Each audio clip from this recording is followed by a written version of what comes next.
सफर है सुहाना, इस सफर में मुझे संगीत नहीं जाना। क्या बात है। प्लेबैक सिंगर, मॉडल, एक्टर और हम कहेंगे फ्यूचर पॉलिटिशियन। जिस शख्स के सामने आज मैं हूं वो किसी परिचय के मोहताज नहीं है। भोजपुरी फिल्म इंडस्ट्री में जिनके नाम का एक तहलका है, गांव, शहर, तबके, खेत, खलिहान, शादियां, फंक्शन, बारात, जिसके तड़के के बिना, जिसके गानों में जो बात है, कोई फंक्शन ही पूरा नहीं होता है। और कहें कि एक मजा आ गया। तो आज हमारे साथ हैं रितेश जी,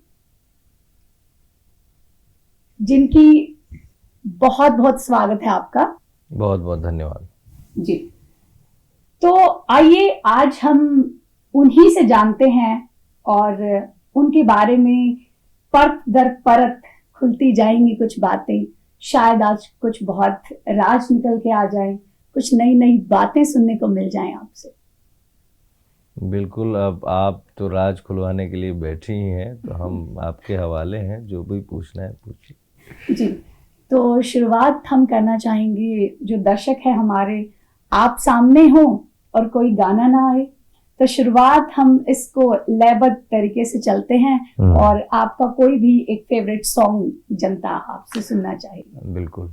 जैसा कि अगर आप शुरुआत लयबद्ध तरीके से आपने कहा है, तो हम कलाकारों की एक परंपरा होती है, क्योंकि शुरुआत माँ शेरा वाली का नाम से और उनके भजन से हम लोग कुछ भी स्टार्ट उन्हीं के नाम से करते हैं। तो एक भजन है हमारा, विश्वास कर तू मैया पे, बड़े भाई आर पंकज जी का लिखा हुआ, 2 लाइनों से सुनाते हैं जी। कि विश्वास करा तू मैया पे, विश्वास करा तू मैया पे, कि उहे पार लगई है नैया के। विश्वास करा तू मैया पे, उहे पार लगई है नैया के। विश्वास करा तू मैया पे, उहे पार लगई है नैया के। विश्वास करा तू मैया पे, उहे पार लगई है नैया के। उहे पार लगई है नैया के। बस आस करा तू मैया पे, उहे पार लगई है नैया के।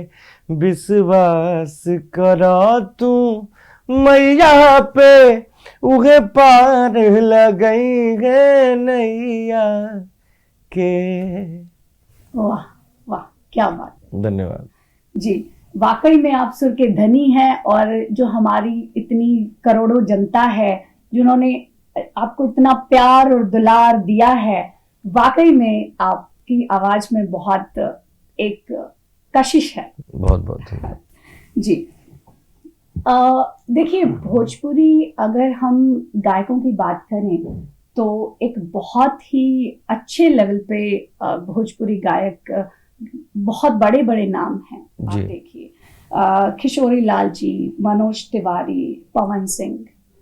आपको क्या लगता है, आप इन सब बड़ी अच्छे लेवल की तादाद में आपने बहुत ही कम टाइम में और इतनी अच्छी अपनी पहचान बनाई, ये संगीत, गाना, और ये आप में शुरू से ही था या ये कब शुरुआत हुई कि आपको लगा कि हाँ, मैं इसी काम के लिए और इसी प्रोफेशन के लिए फिट हूँ और इसी में मुझे आगे जाके अब अपना। क्लास 9th में रहे होंगे हम। तो जैसे गाना तो हम बचपन से ही गाते थे, लेकिन क्लास 9th में जब थे तो हमारे एक दोस्त ने कहा, यार तुम बहुत अच्छा गाते हो यार, तुम क्यों नहीं इसी में ट्राई करते हो, सिंगिंग के फील्ड में ही। और हमारे मन में भी जिज्ञासा तो थी।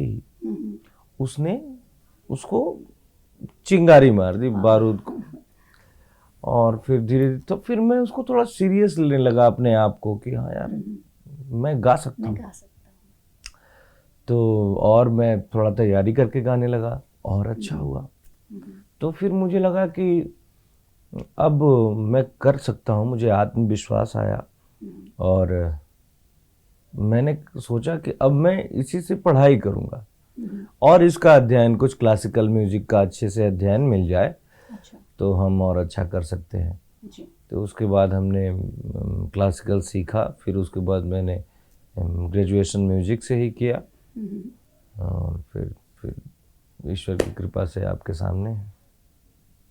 जी जी। तो आप भोजपुरी फिल्म इंडस्ट्री के इतने बड़े स्टार हैं और भोजपुरी में देखते हैं हम लहंगा, चोली, गोली, बंदूक, और जब तक चीजें अश्लील ना हो जाएं, कहेंगे जब तक वो एक तड़का ना लग जाए तब तक कहते हैं गाने का मिजाज नहीं बना। आप इस चीज को कैसे देखते हैं? हम इस चीज को थोड़ा दूसरे नजरिए से देखते हैं, आपको मैं बताता हूँ। जैसे कि सारे गाने YouTube पे रिलीज होते हैं। YouTube एक जस्ट लाइक जनरल स्टोर है, वहाँ पे आपको जो चाहिए मिलेगा। वहाँ पे तीखा चीज़ भी मिलेगा और मीठा चीज़ भी मिलेगा। भोजपुरी में अगर आप YouTube पे जाएंगे, भोजपुरी गाने सर्च करेंगी, सुंदर सुंदर माता के भजन मिलेंगे भोजपुरी में, सुंदर सुंदर छठी मैया के भजन मिलेंगे, सुंदर सुंदर भोले बाबा के भजन मिलेंगे, सुंदर सुंदर लोकगीत मिलेंगे, पूर्वी मिलेंगे, छपरहिया मिलेंगे, ठुमरी मिलेगी, कजरी मिलेगी और कुछ तड़के वाले गाने भी मिलेंगे। हाँ, कुछ नहीं, ज़्यादा भी मिल सकते हैं, तादाद उनकी ज़्यादा है। अब देखने वाले की बुद्धि और विवेक पे निर्भर करता है कि वो क्या देख रहा है। और मैं एक और बात कहता हूँ, जैसे कि एक आम सी धारणा बन गई है कि भोजपुरी के साथ अश्लीलता का टैग लगा देना।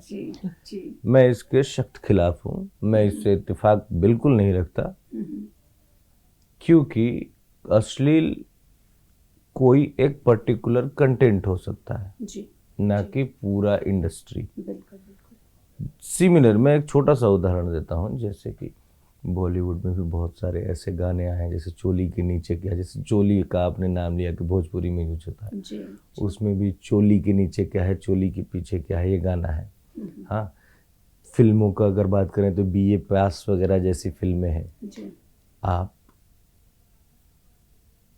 तो उससे पूरे बॉलीवुड को कोई अश्लील नहीं बोलता, वो एक पर्टिकुलर कंटेंट अश्लील हुआ। सिमिलरली भोजपुरी का कोई पर्टिकुलर कंटेंट अश्लील हो सकता है, ना कि पूरी भोजपुरी इंडस्ट्री। और देखिए YouTube पे, OTT प्लेटफॉर्म्स पे, मैंने पहले ही बोला कि वो अपने बुद्धि और विवेक के ऊपर निर्भर करता है कि हम क्या देखते हैं। वेब सीरीज आप देखिए, आजकल की वेब सीरीज है, खुलेआम माँ बहन की गालियाँ दी जाती हैं।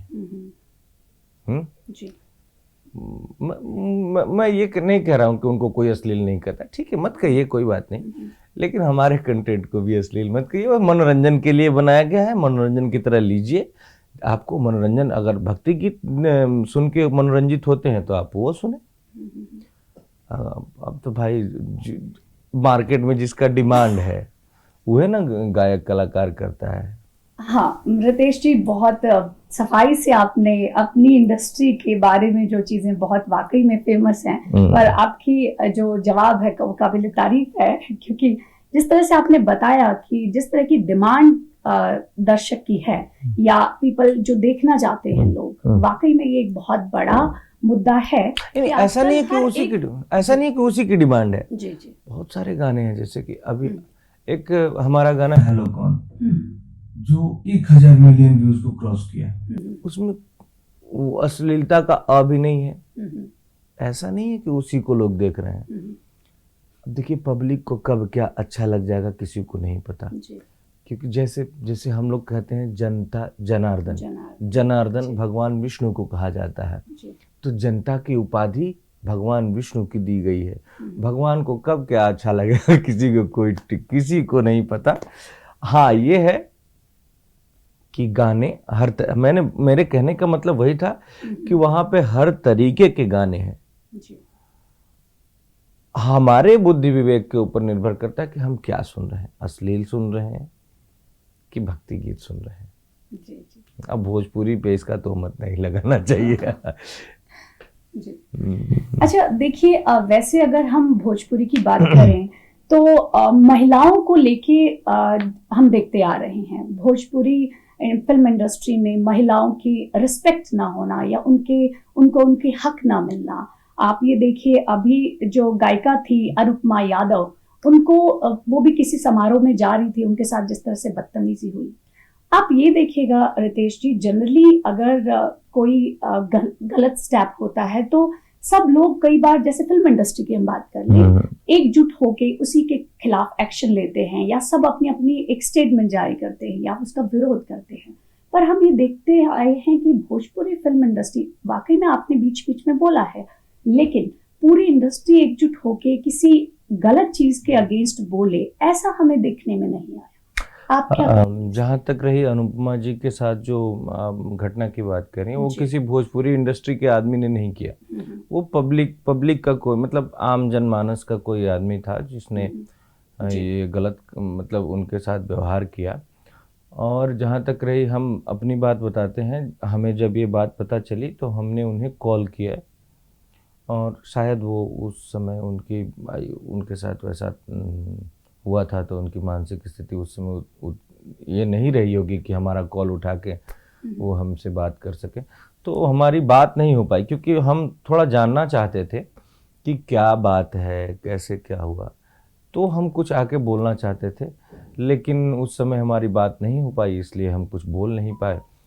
लेकिन हम जो उनके साथ ये काम, जो भी ये घटना घटी, उसके हम सख्त खिलाफ हैं और ऐसा बिल्कुल नहीं होना चाहिए। आप कलाकार को बुलाते हैं और ख़ास करके एक महिला कलाकार को, जिसके प्रति सरकार, भारत सरकार इतनी संवेदनशील है, महिलाओं के रक्षा के लिए, उत्थान के लिए इतने सारे कार्य हो रहे हैं, और एक महिला कलाकार के साथ अगर दुर्व्यवहार हो रहा है उसके हम सख्त खिलाफ हैं। और जो भी उचित कार्रवाई हो, जो भी गलत है उसके खिलाफ कार्रवाई होनी चाहिए। जी। जो हमें, जैसे शुरुआत से ही हमने बताया, एक गायक, प्लेबैक सिंगर और एक एक्टर, मॉडल, और अभी जो एक नए रूप में जनता आपको देखना चाहेगी। नो डाउट, जितना प्यार जनता ने आपको दिया है, जिस तरह से आपके लिए दीवानगी है लोगों के बीच, जिस तरह से कोई भी शादी समारोह, कोई भी फंक्शन, कुछ भी आपके गानों के बिना अधूरा है। तो इस तरह से ये जनता का प्यार पाने का जो दूसरा रूप, जो आप विधानसभा इलेक्शन में आने का सोच रहे हैं या फिर जो आपकी तैयारियां चल रही हैं, आपको क्या लगता है कि आप बिहार की जनता के कौन से मुद्दे ऐसे हैं जिन पे आपको लगता है कि हाँ, अगर मैं यहाँ पे हूँगा तो मैं ये मेरे बिहार के लिए कर पाऊंगा, या किस लेवल पे आप जस्टिफाई करना चाहोगे? देखिए, बिहार में प्रॉब्लम्स तो काफी हैं, पर कौन सा वो एक ऐसा आप ये कहेंगे कि मर्म है जो बिहार का, जो आप पूरा करना चाहोगे? देखिए, हम एक किसान के बेटे हैं जी।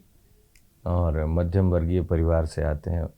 इस देश में सबसे ज़्यादा परेशान मध्यम वर्गीय है। तो मध्यम वर्ग, गांव का मध्यम वर्ग, छोटा किसान, उसका बेटा, और एक ऐसे घर के परिवार के जिसकी आर्थिक स्थिति उतनी अच्छी नहीं रही है, वैसे घर के लड़के को हमारे बिहार के लोगों ने, ऐसा नहीं कि बिहार के लोग, हमको तो सारे लोग, उत्तर प्रदेश, बिहार, झारखंड और पूरे विश्व में जितने भी भोजपुरी भाषी हैं वो सबने प्यार दिया है। तो हमारे भोजपुरी भाषियों ने हमें जो प्यार दे के ऐसा बनाया कि आज मैं आपके सामने बैठ के कुछ बोल पा रहा हूँ। क्योंकि पहले अब मैं जब पढ़ता था तो मैं लड़कियों को देखता था तो मेरा जवान लड़खड़ाने लगता था। अच्छा। ये मैं आई एम जस्ट जोकिंग। ये लोगों का ही प्यार है कि आज हम आपके सामने बैठ के कुछ बात कर पा रहे हैं। तो हमारा उद्देश्य राजनीति में आने का ये है कि जिन्होंने हमें इतना प्यार दिया उनकी हम सेवा कर सकें। अब सेवा हम ऐसे करना चाहते हैं कि उन्हें जिस भी चीज़ की ज़रूरत है, जो कमी लगे उन्हें, उसे पूरा किया जाए। अगर अभी के परिप्रेक्ष्य में देखा जाए तो बिहार में सबसे ज़्यादा ज़रूरी है शिक्षा पे काम करना। जी बिल्कुल। अगर शिक्षा पे काम होगा, लोग पहले की अपेक्षा काम हो रहा है, लेकिन हाँ, लेकिन उसको ना युद्ध स्तर पे करने की ज़रूरत है, क्योंकि वही एक रास्ता है जिससे बिहार समृद्ध हो सकता है, बिहार के लोग समृद्ध हो सकते हैं, बिहार से पलायन रुक सकता है। आप समझिए पूरे देश में ज़्यादातर लोग बिहार के ही लेबर क्यों होते हैं? जी बिल्कुल। बिहार ऐसा नहीं कि लेबर ही होते हैं, बिहार सबसे ज़्यादा सिविल सर्वेंट भी देता है, लोग IAS PCS भी बनते हैं। लेकिन आप देखिए सबसे ज़्यादा लोग पलायन करने वाले भी लोग बिहार के हैं। से ही हैं। जी। तो शिक्षा ही एक ऐसा चीज़ है जिससे पलायन रुकेगा, शिक्षा ही एक ऐसा चीज़ है कि जिससे वहाँ के लोग अपने अधिकार को जान पाएंगे। हम कहेंगे कि ये हमारा अधिकार है, हम काम करने के लिए तैयार हैं। ठीक है, हम लेबर ही, हम मेहनत करने के मेहनत कश लोग हैं, मेहनत के लिए तैयार हैं, लेकिन हम मेहनत करने के लिए बाहर नहीं जाएंगे। हमको मेहनत करना है, हमारे गांव के अगल बगल कहीं 15, 20, 50 किलोमीटर के अंदर में फैक्ट्री खोलो, हम उसी में मेहनत करेंगे। जी बिल्कुल। हम मेहनत करने काहे जाए भाई 4000 किलोमीटर दूर, 1500 किलोमीटर दूर? हम अपना बीवी बच्चा माता पिताजी को छोड़ के, हमको मेहनत करने से कोई गुरेज नहीं है। हम बाहर जाके भाई श्रमिक काम करते हैं, हम बोझा उठाएंगे, लेकिन हम अपने घर के बगल में उठाएंगे कि हमारे घर पे कोई जरूरत हो गया तो हम दौड़े 1 घंटे में घर पे चले आए। तो बिहार की जनता को उनके अधिकारों के बारे में उनको और स्ट्रॉन्ग बनाने के लिए आपका ये कदम है कि आप इस डायरेक्शन में जाएं और ज्यादा बिहार को आप संपन्न करें। जी जी। अच्छा, उसके अलावा मैं आपसे एक बात जानना चाहूंगी कि यहाँ तक आने के लिए और ये पॉलिटिक्स में अब जाना और एज ए सिंगर अपने आप को इस लेवल पे एस्टेब्लिश करना, ये कोई छोटा काम नहीं है। जिस तरह से एक आम आदमी होके, एक आम किसान के बेटे होके आपने किया, कौन आपका गॉडफादर रहा इस पूरी जर्नी में? नहीं किया जी, सब हो गया। सच में हमने कुछ नहीं किया, सब हो गया। हम ईश्वर पे विश्वास करने वाले इंसान हैं और मेरी इतनी क्षमता नहीं है कि हम ये सब कर पाए। सब हमने अपने आप को ईश्वर के हवाले कर दिया। हम माँ विंध्यवासिनी को बहुत मानते हैं। अच्छा। मिर्जापुर, उत्तर प्रदेश में मिर्जापुर एक जिला है, वहाँ माँ विंध्यवासिनी का मंदिर है। हाँ, हमने उनको अपने आप को उनके हवाले कर दिया था। बोला जिधर भी आप लेके जाएंगे हम जाएंगे। अच्छा। और जो हुआ उन्हीं की कृपा से हुआ है, हम कुछ नहीं किए। हमको नहीं लगता है कि हम इस लायक भी हैं। नहीं, दर्शक हमारे जानते भी हैं और हम फिर से बताना चाहेंगे कि रितेश जी बहुत डाउन टू अर्थ इंसान हैं और जिस तरह से उन्होंने मेहनत करके यहाँ तक आए और आगे भी एक जनता उनको बहुत प्यार तरीके से उन पलकों पे बिठा के और जो उनकी राजनीतिक इच्छाओं को भी वो पूरा करने में मुझे लगता है वो पूरा साथ देंगे। और इसके अलावा मैं आपसे बस आखिरी सवाल, वैसे तो सवालों का सिलसिला और बातों का सिलसिला आपके साथ चलते रहना चाहिए, नो डाउट। अब बहुत ही ज्यादा आपकी आवाज में वो कशिश है, आपकी बातों में वो कशिश है कि हम लंबा खींचे। आपका अभी क्या प्रोजेक्ट हैं जो अभी अपकमिंग? अभी हमने एक फिल्म बनाई है, भ्राता दोष। भ्राता दोष, अच्छा। हाँ, एक हमारे उत्तर प्रदेश और बिहार के पृष्ठभूमि पे वो फिल्म आधारित है। जी। 2 भाइयों की कहानी है। अच्छा। और हम लोगों ने वो फिल्म ये सोच के बनाया है कि यार हम लोग फिल्म तो बनाते हैं, बिजनेस करती है हम अपना अच्छा है, लेकिन एक फिल्म ऐसा बनाया जाए जो जिससे कि बॉलीवुड की, तमिल की, तेलुगु की, मलयालम की फिल्में जाती हैं अवार्ड शो में, अवार्ड के लिए नामित होती हैं। तो देखिए सबसे पहले तो सोचेगा आदमी तभी तो ऐसा हो पाएगा। तो हम लोग सोचे हैं, वो यही सोच के बनाए हैं कि अवार्ड शो में उस फिल्म को भेजा जाएगा। और अब देखते हैं कितने कामयाब हो पाए हैं। उसका पोस्ट प्रोडक्शन चल रहा है। अच्छा। और बहुत जल्द वो फिल्म आने वाली है। उसको पहले हम लोग अवार्ड शो में अवार्ड के लिए भेजेंगे। अच्छा। अभी मैं जस्ट एक फिल्म करके आया। फिल्म का नाम था गांठ। गांठ फिल्म में एक सामाजिक मुद्दे को हम लोग लेके उठाए हैं। जैसे पति जो है वो शराबी होता है। अच्छा। शराबी इन द सेंस की बहुत ज़्यादा, मतलब पी के पड़ने रहने वाला। और पत्नी को होता है ब्रेस्ट कैंसर। अच्छा। और कैसे फिर वो अपनी पत्नी, उसकी पत्नी कैसे सरवाइव करती है, वो कैसे सरवाइव करता है, हम ज़्यादा कुछ नहीं बता सकते, नहीं तो वो ख़त्म हो जाएगा क्यूरियोसिटी उसका स्टोरी का। लेकिन मैं ये दावे के साथ कह सकता हूँ कि समाज के लिए एक बहुत ही जागृत करने वाली फिल्म है। गांठ फिल्म का नाम है। अभी जस्ट मैं शूटिंग कंप्लीट करके उसकी आ रहा हूँ। शूटिंग करने के बाद 4-5 महीने तो लगते हैं पोस्ट प्रोडक्शन के काम में, तो जल्दी वो भी फिल्म आएगी। चलो, हमें इंतजार रहेगा। एक आखिरी सवाल, और मेरे ख्याल से सब जानना चाहते हैं, रितेश जी के साथ कंट्रोवर्सी जुड़ी रहती है जहां तक हम जानते हैं, तो आप क्या कहना चाहेंगे इस चीज के बारे में? जीवन है कहा जाता है संघर्ष ही जीवन है जी। और लगा रहना चाहिए। देखिए क्या मेरा क्या है कि जब जीवन, जैसे अस्पताल में कोई अगर आदमी सीरियस रूप से भर्ती होता है आईसीयू वगैरह में, तो एक वो चलता रहता है ऐसे ऐसे करके, कुछ क्या कहते हैं मुझे नहीं पता, लेकिन वो साइन होता है कि अगर ऐसे ऐसे ऐसे ऐसे कर रहा है तो आदमी जिंदा है। अगर एकदम फ्लैट हो गया तो आदमी निकल लिया। हाँ, है ना, होता है ना ऐसा जी। बिल्कुल बिल्कुल। तो जीवन ऐसे ऐसे रहना चाहिए कि चलता रहे भाई। ये फ्लैट अगर तो नीरस हो जाएगा, फिर क्या मतलब है। तो थोड़े उतार चढ़ाव लगे रहने चाहिए। बाकी मैं एक लाइन आपके लिए कहना चाहता हूँ कि तोहर करी का बड़ाई, तू तो एक पिस बाड़ू भाई। तोहर करी का बड़ाई, तू तो एक पिस बाड़ू भाई। कि चम चम चेहरा चमके, का चीज घसेलू। चम चम चेहरा चमके, का चीज घसेलू। तो जब जब हंसेलू, करे जवे में धसेलू। जब जब हंसेलू, करे जवे में धसेलू।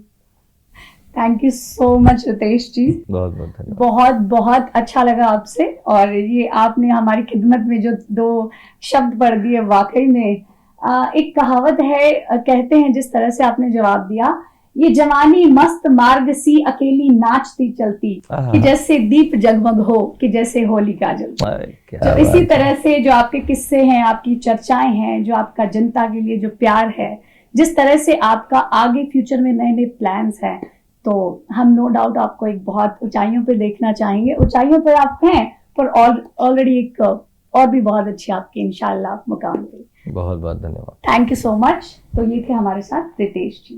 Thank you. सब्सक्राइब कर लीजिए हमारा YouTube चैनल द फ्रंट और बेल आइकन दबाकर नोटिफिकेशन जरूर लीजिए।